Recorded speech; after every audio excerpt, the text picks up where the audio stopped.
Hello everyone, I'm back. This time I brought some more visual aids.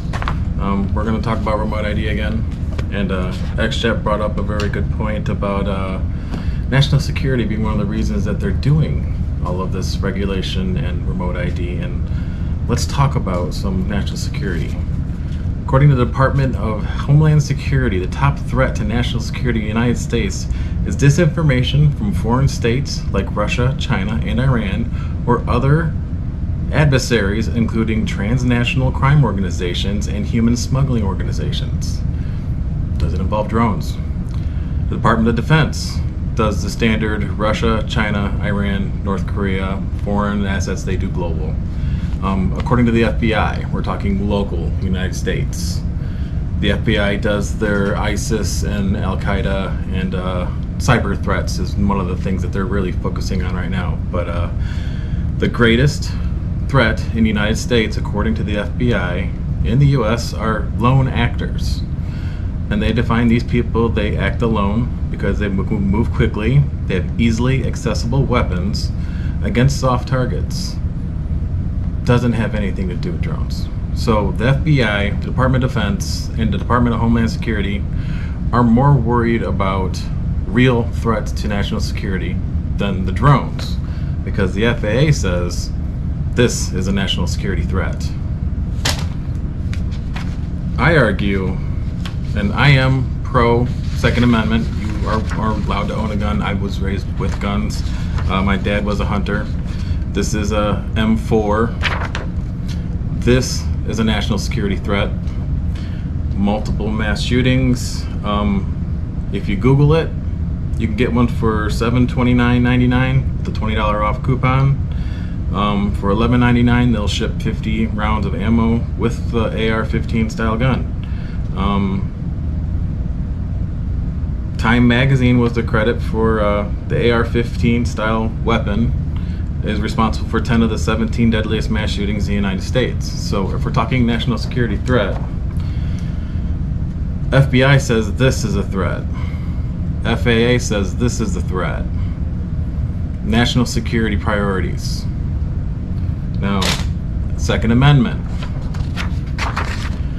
Hobbyists and commercial pilots working in a small group.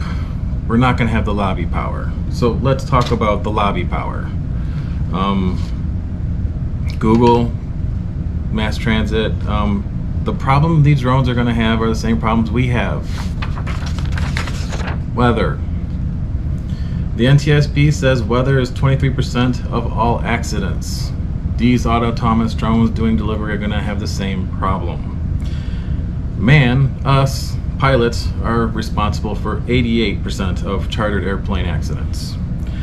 Private and general aviation, loss of aircraft control by the pilot is the #1 cause of airplane and helicopter accidents. So humans are part of the problem. Another part of the problem is Mother Nature. And when it comes to Mother Nature, she is undefeated. These are the problem that the drones are going to run into. There are, between 1990 and 2022, 272,000 bird strikes.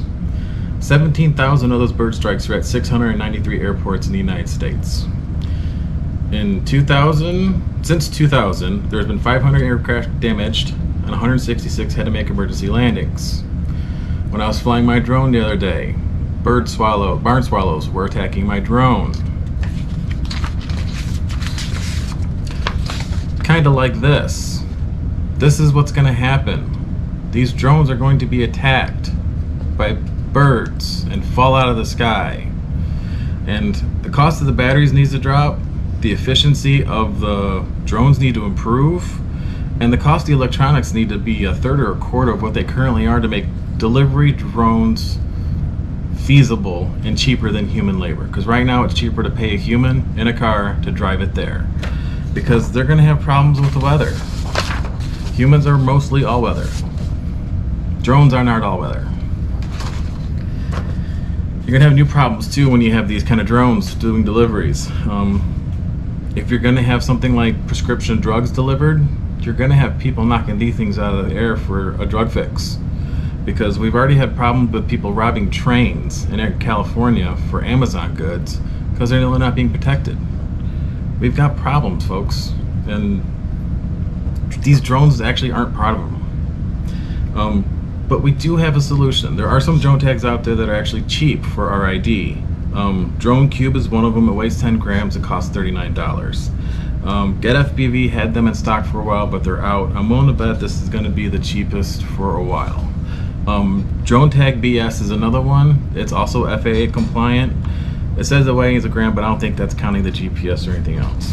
But Bird Strikes remembers the Miracle on the Hudson. Flight 1549. It was an Airbus 320.